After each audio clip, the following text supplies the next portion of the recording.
بسم الله الرحمن الرحيم.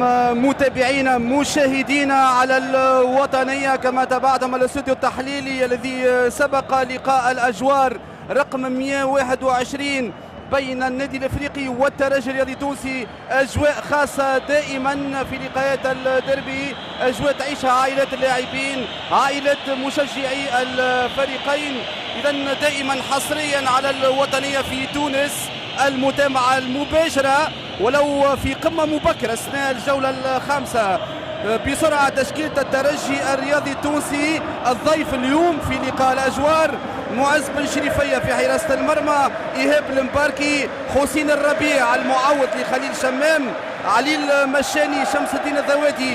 محور دفاع الترجي الرياضي التونسي. هاو امامكم التشكيله: حسين الراقد، فوسيني، كوليبالي كثنائي في وسط من الترجي من الجانب الدفاعي، عبد الله سيسوكو، سعد بقير، فخر الدين بن يوسف، وطه ياسين الخنيسي المسجل ل3 أهداف إلى حد الآن في تركيبة المدرب عمار السويح. النادي الإفريقي مباشرة بطل الموسم الفارط وأحرز اللقب في آخر جولة في جرزيز. فاروق بن مصفى في حراسة المرمى، بلال العيفة، علاء الدين البوسليمي كمحور دفاع، ياسين الميكالي الظهير الايسر، عبد القادر الوسلاتي القادم من تجربه في اوروبا، احمد خليل في اول ديربي وهو لاعب اثار الانتباه لي مع انطلاق الموسم، مهدي الوذرفي، وسام بن يحيى 15 ديربي تقريبا بالنسبه لي، وهو لاعب الخبره في غياب ناطر والتيجاني بالعيد. صابر خليفة هداف الرابطة المحترفة الأولى الموسم الماضي. عماد المنياوي، يوان توزغار اللاعب السابق لفريق لونس الفرنسي واللي انتدب من جانب النادي الافريقي، اللاعب السابق كذلك لفريق اميان. اذا الاحتياطيون من جانب الترجي الرياضي التونسي: القروي كحارس احتياطي ثاني، محمد امين النفزي، غيلان الشعلالي، إيشاكا ديارا القائد السابق لمنتخب الأواسط المالي، إدريس المحيرسي، آدم الرجيبي، وهيثم الجويني. النادي الإفريقي الاحتياطيون بسرعة: سيف الدين الشرفي، محمد علي سالم، مراد الهذلي، نادر الغندري، سيدو سريفو، ملك توري، وسيف الدين الجزيري. الحكم الدولي محمد سعيد الكردي كحكم رئيسي يؤمن هذه المباراة، وهو أول ديربي ليه. حكم أدار نذكره في تصفية كأس العالم 2014 المباراة التاريخية بين المنتخب المصري والمنتخب الغاني في غانا. فوزي جريدي الحكم المساعد الأول، أيمن إسماعيل الحكم المساعد الثاني، والحكم الرابع مراد بن حمزة، وعوازة طرابلسي يراقب هذه المباراة. النادي الافريقي بطل موسم الفارط، الترجي الساعي كذلك لتجاوز الفترة الصعبة في الموسم الفارط، ولو انه للجولة قبل الأخيرة كان معني بلقب البطولة والحاجة للعودة للتتويجات، وبالطبع الموسم اللي يلي لقب البطولة يكون الرهان أكبر على المستوى النفساني والمستوى البسيكولوجي.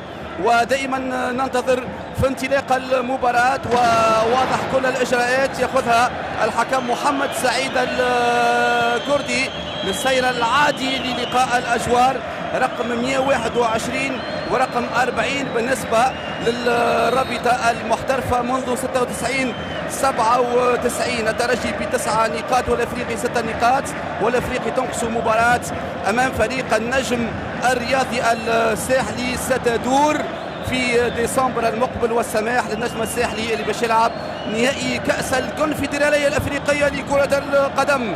اذا تنطلق مباراة الاجوار رقم 121 والكرة مباشرة في التماس. كوليبالي، بلال العيفة، حوارات منطقة جزاء الترجي الرياضي التونسي، الكرة في المحور ويبعدها معز بن شريفية.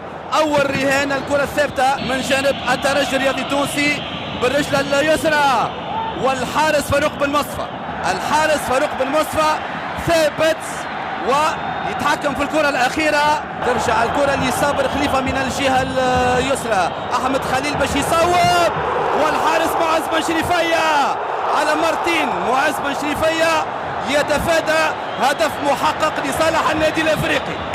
نشوفوا التصويبه من احمد خليل، معز بن شريفية، يوان توزغار، وفوت الفرصة يوان توزغار وأغلق الزاوية الحارس الدولي للترجي الرياضي التونسي من تصويبة من خارج منطقة الجزاء. نشوفوا يوان توزغار مباشرة لصابر خليفة، صابر خليفة توزيع على مستوى القائم الأول مباشرة الحارس معز بن شريفية. بين الموجودين في هجوم الفريقين وأيضا أظهر المساندين. صابر خليفة فرصة والحارس معز بن شريفية من جديد الاكسبوا من معز بن شريفية، وكذلك معناها كلمة برافو لصابر خليفة. نشوفوا صابر خليفة، نشوفوا التمهيد من يوان توزغار، حوار متجدد بصابر خليفة وياب المباركي، يدخل مناطق الجزاء صابر خليفة، ومرة أخرى الباراد، ومرة أخرى التألق من معز بن شريفية. حقيقة الفرجة من الجانبين، صابر خليفة ومعز بن شريفية، ومن جديد الإعادة للكرة الأخيرة. صابر خليفة ويغلق الزاوية معز بن شريفية، والتغطية كانت حاسمة مرة أخرى من حارس الترجي الرياضي التونسي باركي ومهدي الوذرفي مباشرة لسعد بكير وطه ياسين الخنيسي والإجابة من فاروق بن مصطفى. حقيقة مباراة ممتازة إلى حد الآن، مباراة من الجهة المقابلة من فاروق بن مصطفى. نشوفوا التخريجة الممتازة من سعد بكير وطه ياسين الخنيسي وإغلاق الزاوية من فاروق بن مصطفى، وفرصة لإحداث الفارق من الجهة المقابلة بعد ما كانت فرصة لصابر خليفة. إخراج الكرة ممتاز من سعد بكير لطه ياسين الخنيسي. بداية رائعة للقاء الأجوار. خليل، وتبقى الكرة من جديد لأحمد خليل في التوزيع، والحارس معز بن شريفية مع الكرة الأخيرة لبلال العيفة في تعزيز الهجوم. التوزيعة دقيقة في محور دفاع الترجي الرياضي التونسي، ومباشرة الحارس معز بن شريفية. شوفوا الإعادة لأحمد خليل وبلال العيفة في التصويبة الرأسية الأخيرة، وبلال العيفة بدأ لقاية الأجوار مع المدرب عبد الحق بن شيخة. العفوة المرتكبة من جانب فخر الدين بن يوسف لتعطيل صابر خليفة ومنعه من التدرج. 0-0، برشا استنتاجات في الشوط الأول. الحكم الرئيسي هو الدولي محمد سعيد الكردي، المساعد فوزي جريدي، والمساعد الثاني أيمن إسماعيل. الحكم الرابع مراد بن حمزة، ويراقب هذه المباراة الحكم الدولي السابق عواز الطرابلسي. وبالطبع ما يشجعش باش مرة أخرى نراو 60,000 متفرج في الملعب الأولمبي برادس، وفرصة أولى في الشوط الثاني للترجي الرياضي التونسي. كرة خطيرة للترجي الرياضي التونسي مع انطلاق الشوط الثاني، وطه ياسين الخنيسي وكرة خطيرة، وسعد بكير وكرة ذهبية وقريبة جدا من القائم. الكرة الأخيرة لطه ياسين الخنيسي في الجهة اللي مشى لها الحارس فاروق بن مصطفى.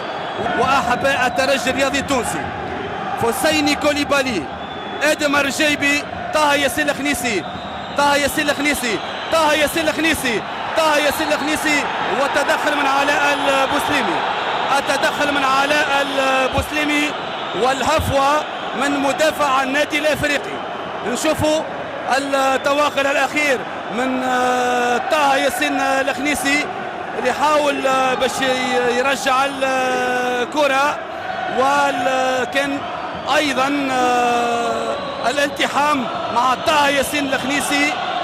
ننتظر التنفيذ وسعد بكير وترتطم الكرة بالعارضة، وفرصة كبيرة للترجي الرياضي التونسي، فرصة عبر كرة ثابتة والمحاولة من سعد بكير والترجي الرياضي التونسي من جديد فرصة كبيرة لأحداث الفارق. التسجيل نشوفوا الرجل اليسرى لسعد بكير، والزاوية كانت صعبة على فاروق بن مصطفى، والكرة على العارضة، والترجي يفوت فرصة كبيرة لأحداث الفارق في مثل هذه المباريات. وصنعت دربي وسام بن يحيى، عماد المنياوي القائم، فرصة كبيرة للأفريقي، فرصة كبيرة للأفريقي. الكرة ما حبش تدخل بالنسبة للنادي الأفريقي، وضعية سانحة للتسجيل، ونشوفوا وسام بن يحيى، معز بن شريفية، عماد المنياوي القائم، ثم من جديد الكرة فوق المرمى، والإجابة من جانب النادي الأفريقي على كرة سعد بقير. انتصار في بنقردان، وانتصار من فريق نادي حمام الأنف مقابل انتصارات عريضة للأفريقي هنا في رادس. مهدي الوذرفي والمحاولة وفوق المرمى. اتصال أخرى من جانب الأفريقي، والتصويبات من خارج مناطق الجزاء من جديد متوسط الميدان للأفريقي. أيضا لاعب سعد يمنح ثقة المدرب الفرنسي دانييل شانسيز. من كرة أخرى لمهدي الوذرفي، هام جدا لكرة القدم التونسية بروز لاعبين كما سعد بقير في الترجي الرياضي التونسي، مهدي الوذرفي، أحمد خليل. ألقاب أفريقية والقاسم المشترك كأس الأبطال للفريقين بالنسخة الجديدة والنسخة القديمة. إذن الورقة الحمراء لياسين الميكيري اللي عنده انذار في الشوط الأول، الانذار الثاني والإقصاء للظهير الأيسر للنادي الأفريقي.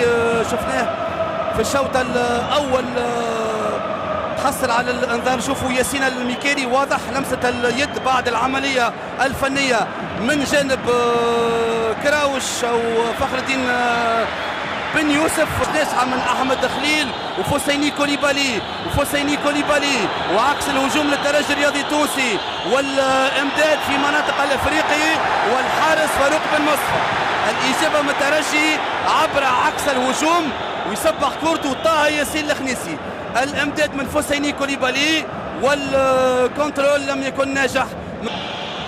واضح الدقائق الأخيرة للمباراة حاسمة، وأي هفوة لا يمكن تداركها من الجانبين. الكرة في محور دفاع الأفريقي، والهدف الأول للترجي الرياضي التونسي، الإمضاء لفخر الدين بن يوسف. قلت مباراة اللي باش يخطئ ينجم يدفع ثمن باهظ، وفخر الدين بن يوسف وجه لوجه مع شباك يسجل الهدف الأول للترجي الرياضي التونسي في أول دربي بالنسبة ليه للاعب القادم من نادي ميتس الفرنسي، اللاعب السابق للنادي الرياضي الصفاقسي. وعلى مستوى القائم الثاني سعد بقير، إيهاب المباركي، والكرة مباشرة لفخر الدين بن يوسف، وأحداث الفارق للترجي الرياضي التونسي في الدقائق الأخيرة. وقبل دخولنا الدقيقة 80 تقريبا 11 دقيقة الأخيرة للمباراة، وفي الأثناء الدفع بسيف الدين الجزيري من جانب النادي الأفريقي، وبسهولة فخر الدين بن يوسف يتمكن من التسجيل وأحداث الفارق في لقاء الأجوار اللي أوفى بوعوده من الناحية الكروية، من الناحية التكتيكية، من ناحية الرغبة في التسجيل والرغبة في الفوز اليوم في هذه المباراة. وفرصة أخرى من جانب الترجي والتغطية من دفاع الأفريقي. برشا وضعيات هجومية، رغبة في التسجيل، رغبة في الفوز. إدريس المحيرسي والهدف رائع، إدريس المحيرسي والهدف الثاني للترجي الرياضي التونسي من كرة مباغتة، وغالت الحارس فاروق بن مصطفى. إذن هدف ثاني للترجي الرياضي التونسي في الدقائق الأخيرة للمباراة. نتابع الترويض والتصويب، وباغتة فاروق بن مصطفى من تسديدة مباغتة من خارج مناطق الجزاء. هدفان مقابل 0 للترجي الرياضي التونسي، وإدريس المحيرسي خذا مكانه منذ قليل في التشكيلة الأساسية لفريق باب سويقة. إعادة من جديد للهدف الثاني، كرة قوية تحت العارضة وباغتة الحارس فاروق بن مصطفى. هدفان مقابل 0 للترجي الرياضي التونسي، ثواني قبل نهاية الوقت القانوني لهذا اللقاء. إذن هدف أول لفخر الدين بن يوسف، ثم إدريس المحيرسي يتمكن من إضافة الهدف الثاني لما كان الأفريقي من خلال التغييرات يسعى للتعديل. دربي بين الفريقين، وماليك توري إلى عبد القادر الوسلاتي، والمحاولة من جانب الترجي وطه ياسين الخنيسي وإدريس المحيرسي وإدريس المحيرسي والحارس فاروق بن مصطفى. فاروق بن مصطفى يتصدى لآخر كرة في المباراة، وفوز الترجي الرياضي التونسي على النادي الأفريقي هدفان مقابل 0.